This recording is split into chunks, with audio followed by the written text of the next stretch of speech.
This is Football Manager 2018, and we're in Bulgaria with PFK Montana, coming down to the last game of the season. We have been mixed. Nobody's really wanted this one, I'll be honest with you. We played, here and here, so we had a draw and a loss. That should have been a good preview as to how things were going to go. We went on a nice little run here, 3 wins, and then another draw, and then another loss. And we put together a nice little run here, although some of these weren't quite as dominant as we think they are. And we came into it against Chernomorets, who was in 13th place or something like that. We can look really fast where they are now. Down here, 15th place. And, yeah, just a bottle job. Right? 3-0, you know, a team with nothing really to play for. And they crushed us. Absolutely crushed us. We weren't in this at all. You can see Iliev played a 6-2. Baldinsky played a 6-1, a 5-8 for Kolev. Now, Kolev wasn't meant to be in this position in the first place. And as we look at our roster here, we see that Georgy Pashov is injured yet again. He's been a complete waste of time. If we take a look at injuries here, 11 days, 3 weeks. So he's out for 3 days, then for 3 weeks, then for 11 days. On top of the game, he was suspended. He's played very little game for us.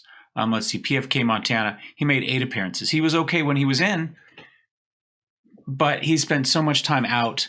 And when, you know, our backup was so terrible. So we can go ahead now, actually, and we can just go ahead and transfer loan status. How do we end his loan? Terminate loan. There we go. So I've only kept him on this week just to show you, so I didn't forget that he existed. So in the meantime, Kolev's been playing here, and Kolev is bad. I tried to give him a chance at it, because in theory he's better at it than Sankov. Sankov is slow as dirt, but he can play the position in theory. So I don't know. It's been a bit of a shit show over there. And despite the fact, and the other player that's been a problem for us has been Yovchev, who every day, the day before the match, gets injured for 2 to 3 days. At least that's what it feels like. And you can see, you know, 5'4", 5'9". He just, whenever we need him, he's out for 3 days. So they're all little ones. These are all the day before a match, essentially. That one was the only one in a match. So that's been a little bit frustrating. Let's go ahead and take a look at our medical for the season right now while I'm thinking about it, while we're on that topic. Now, we've seen a 35% decrease in injuries for this season compared to what they expect on average. So I guess if you look at it that way, we've done fairly well. Our season summary so far for the moment. If I was in charge of who we kept and who we brought in, you know, this is where we start to separate people. The problem is Itev and Yovchev are both under 21 players that we have counted on, that we have needed to have in the roster, because we have to have 2 under 21s. And we only really have 4 that are worth being on the team at all.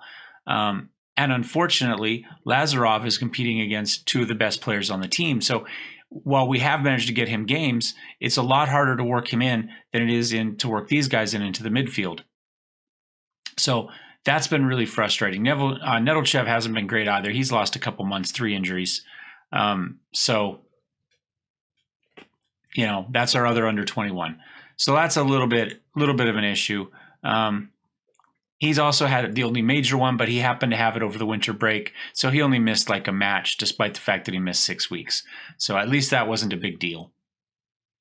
But let's see if we take a look at dates here. Yeah, you can see how it's gone for us. So, you know, Nedelchev, Saru's a defender. There's Aitov, one of our midfielders. Petr Atanasov, who could fill into those places. Vasev, our midfielder, filling in for Aitov. Then Aitov again. Then Yovchev. Then Georgy Pashov out. And then Yovchev again. So this last bit, it's just been every week we're losing somebody and we're having to shuffle, and that's been part of why we can't quite stay in our good form, because we can't put the same team on the field 2 weeks in a row. It just hasn't happened. Despite all that, we're in second place. We were 1 point ahead of Botev Vraka last week, so we need some help. They themselves have struggled a little bit, I believe, trying to keep an eye on what they've been doing. And you can see they went through a bad patch here too. We were all kind of really struggling through here. And they kind of sorted things out a little bit towards the end. And I thought we had too. The other two teams that were involved in kind of that big push were Gulubovo and Lovech. And they both have dropped off a little bit more. Gulubovo is who was with us there at the end. I don't remember if they were in first or third and how it worked when we last saw you, but they were one of the teams right there. And you can see they just completely fell off. They were right here with us, and then we beat them, and that ended. So what we lost, we had a loss on our tie here, and then this was one of our important wins early when we failed to capitalize on those two, and we managed to. They kind of fell apart at that point, and Lovech was obviously a little bit better because they've jumped them, but you can see they've been fairly mixed through here as well. As far as the league goes in general, well, it's easy to find out how we ended up where we are. Iliev, Antonov, Iliev, Antonov. Last time I looked, actually, this was Iliev and Antonov both. So they were like, and I don't remember who else we had. We had Coco over here, but he hasn't got a lot of play time lately. Tactics-wise, because our form was just so poor and up and down, I did drop back to the 4-4-2. We were a little bit more defensive that way. And with the injuries we've had, especially back here, I felt we needed a little bit more defensive support. So I pulled these guys back. I thought it was working until last match when we were completely outclassed. But this is what we're running for the moment. Manilov has been just on fire. He's played really well. Baldinsky, and he hasn't been terrible. Let me pull up the auto size it, because we have to do that every single time. But you can see here 8.12 for Manilov. He's been great. Baldinsky not quite so good. I think maybe we put Coco in. Coco is, got 8 assists for us, so I say we give that a try. He doesn't really like to play mid-left. He would much rather be an attacking midfielder, but he can do it. So I think we'd go with that. Otherwise, at the moment, I have Nedelchev in as an under-21. I have Itov as an under-21. Really rather not have Nedelchev in. I think I'm going to go with Sar, and Yordanov will swap out for Yavchev, and we'll just pray that they can stay healthy, until the game time, tomorrow. That's that. And then the other thing, I've never seen this before, but we're going to click on it. Final title day permutations. We need results to go in our favor, but if they do, then a win against Lokomotiv, Gorna, or Jakovica. Nailed it. On the last day of the season, we'll see us win the title. Okay. We don't care about the rest of that because we don't listen to anything you say here. He thinks we should roam from positions. He thinks we should be less fluid, but we should roam from positions. I think we'll just stay fluid. I mean, that's essentially what he's telling us to do, is to back off that, but then explicitly tell them to do it. Seems a little odd. So, Pasha of low diminishes. We did that on purpose. Contracts-wise, this is what I was looking at here. You can see we have started to sign new contracts. Sergey was the last one they signed. I'm not sure I would have signed him. They signed him to a key player contract on top of that, and I don't believe he's worth that. He hasn't played spectacular for us this year. I mean, he is 4-4. In theory, he should be. But in 12 appearances, he's played a 6.97 for us, 2 goals, 4 assists. Pretty poor, really, and he doesn't have a history of being any better. He had one season here where he scored a lot of goals for him in their first season. But he hasn't done anything since then. No assists. I don't know why they signed him. But, it's hard to tell, I mean, if we look at Iliev, his career stats, he's never done anything before this season either. I take that back. He had this one good season at Dobruja before Montana signed him, because that was a pretty good season. And he's a goal a game this season, plus 3 assists, 8 players of the match, and a 7.72. And we see something similar with Antonov. Same thing. He had, a couple good seasons here. He had a good one with Montana, which got him sent over to Israel. Maccabi Yavne bought him. Maccabi Yavne, I'm going to go with. Brought him over, and he had one good season for him. But they didn't feel the need to keep him, and he kicked around, didn't really do anything till coming back to us. 22 appearances, 16 goals, 10 assists. So if we're going hockey where you get a point for a goal and a point for an assist, he's still more than a point a game for us. 5 players in the match and a 7.4. So those are our heroes of this save so far.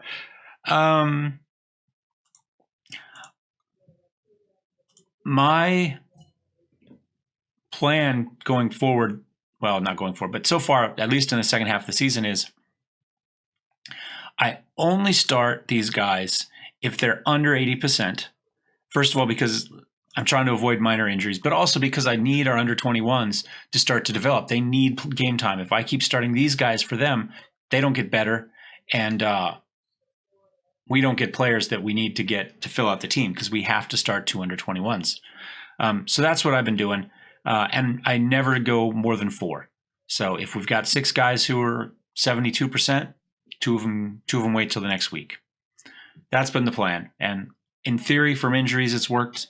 I think most of our injuries have been in training. I haven't boosted training to heavy very often.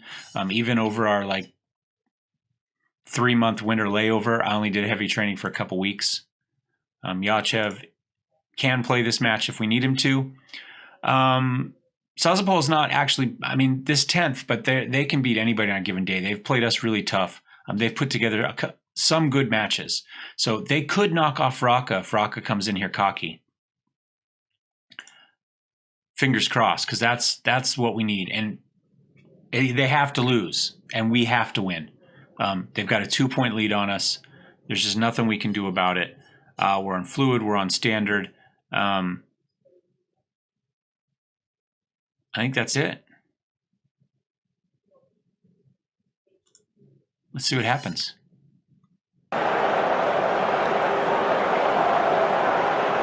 All right, let's take a look.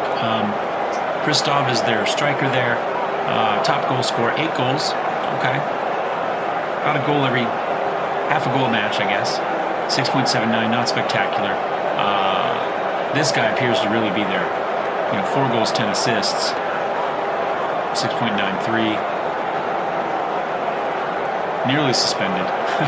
And their captain, Ivanov. Well, I'm thinking of names. It was the Ivanov. They're all off, so I don't know why his name kicked it off. Manilov made the league team of the week or whatever a couple weeks ago.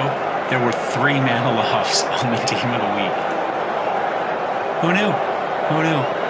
All right. I expect nothing but a win. They're not going to like that. They hated the team meeting where I said we can win this if we play well. They said, "Oh my God, how dare you? We're still alive. We're not getting relegated. How dare you ask us to do anything more?" That's all. This team just got demoted last season. You'd think that they would realize that they should be a higher league team. Nope, not the case.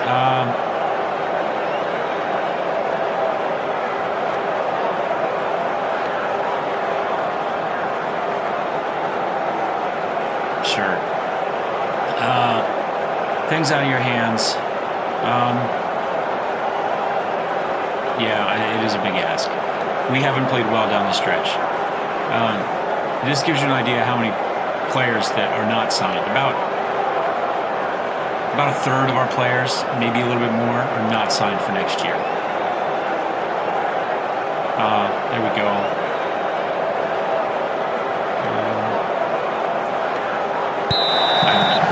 I don't think we probably need this. We know what we need. All we're looking at is this match right there. So just Vraka versus Sazapol. I look to see what Botev meant, by the way, since it's the beginning of 2 teams' names. As far as Google Translate can tell me, it means Botev.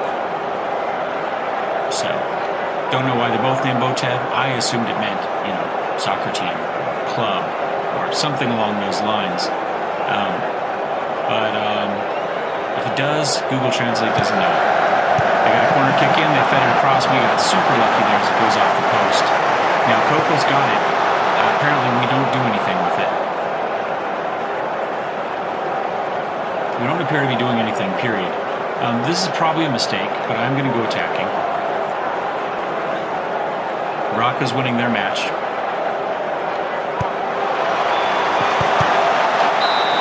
The post again. I think we are going to demand more. This is a team that just doesn't want to succeed. I mean, we played so well, and it would be so easy, but as we got closer and closer, they just played worse and worse and worse. And like I said, there were two players that supported my, hey, let's win this game. Maybe we'll get promoted. There were about three that were mildly angry, and the whole rest of the team was just bright red. How dare you put any pressure on us? How could you expect us to play soccer just because you pay us a lot of money to do so?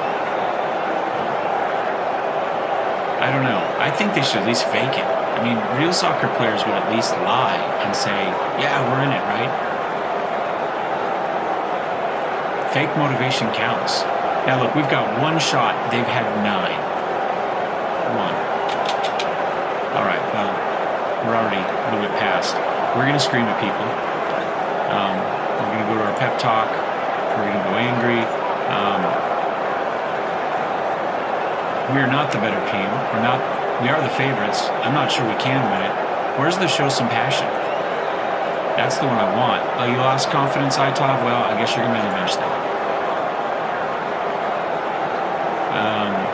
The question is, who do I put in for you? Mihov has been bad. I'll put Mellowseven in there, and that lets me get Itov off.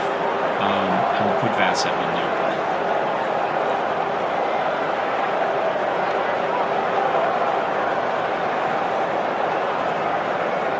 And we just make you central. There we go. I realize I should have been playing him there more often, but again, Yordanov is a great ball-winning midfielder and defensive midfielder, but I got to put under 21 somewhere.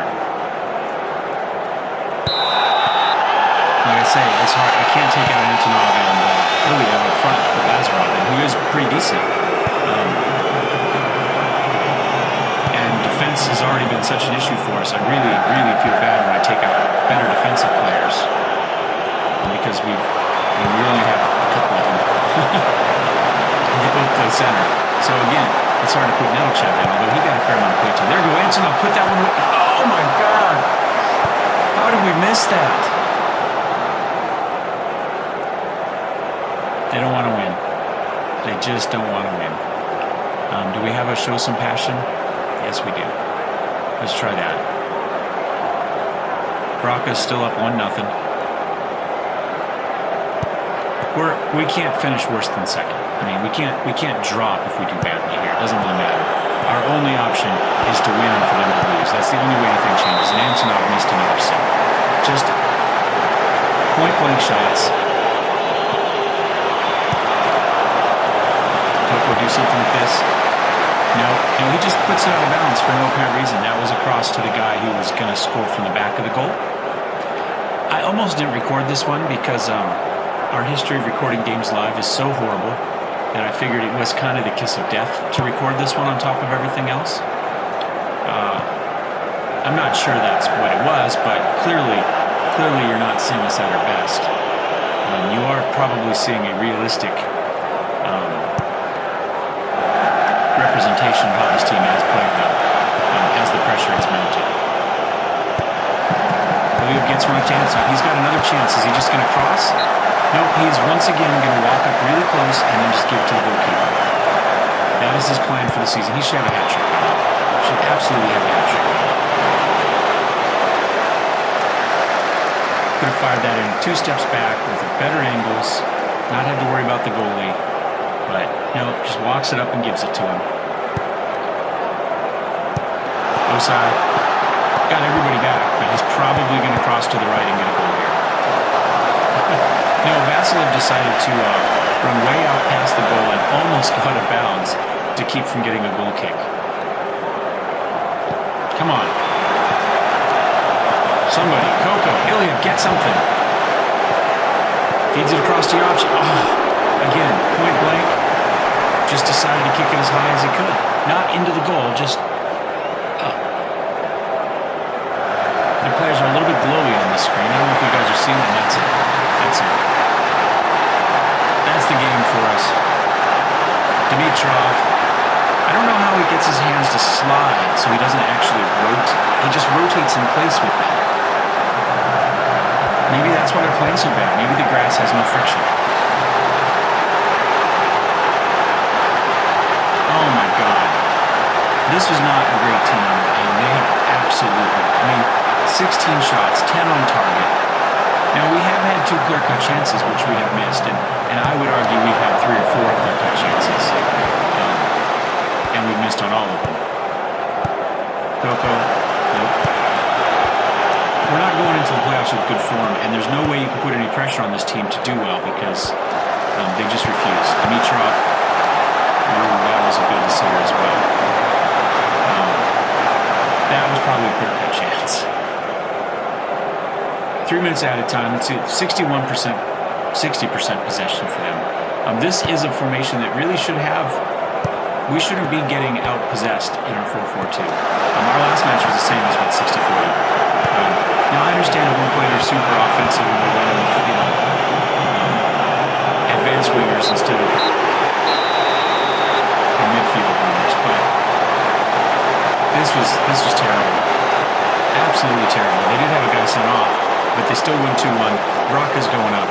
We're probably going to do terrible in the playoffs. I'm going to yell at him again. We're not good enough. These aren't good teams we're losing to. It's not like, we're running against. Now, they weren't terrible, but, those 3 points took them from here to here. So they were a bottom half of the table team. And Chernoretz, like I say, they were done. There was no hope for them. And they win the league. Lovech has managed to get the playoff spot from us. I'm angry with everyone. League comes down. Markov, he's never wanted any of our players. So I'm going to kick ahead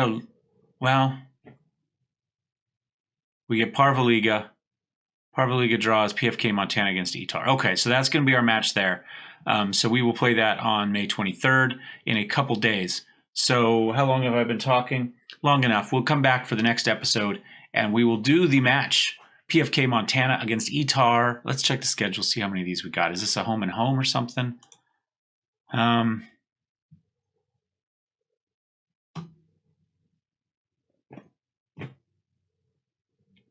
guess we'll find out. I don't know if we just is it winner take all? Is that what it is?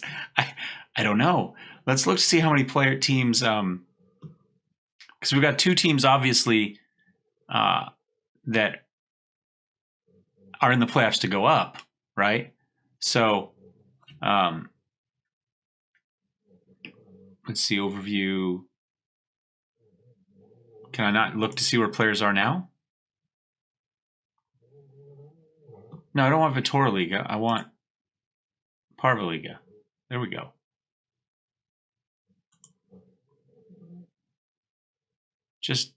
I guess playoff? Okay. So I'm guessing we play Itar, and then the winners play each other, and whoever wins goes up? Or both that go up? Because, there's 2 teams going down and 2 teams. Are there rules for this? Can we find out what the rules are? Rules, let's see. Preliminary phase, playoff. No more. Match rules. Okay, none of that's changed. Squad registration, that's all good. Losing team. So I guess we play the 2 games, one of us against each of them, and whoever wins goes up and whoever loses goes down. I guess that makes sense. Anyway, so we will be back in just a couple minutes, but tomorrow for you probably, and we'll see the playoffs. Thanks for watching, guys. We'll see you next time. Cheers.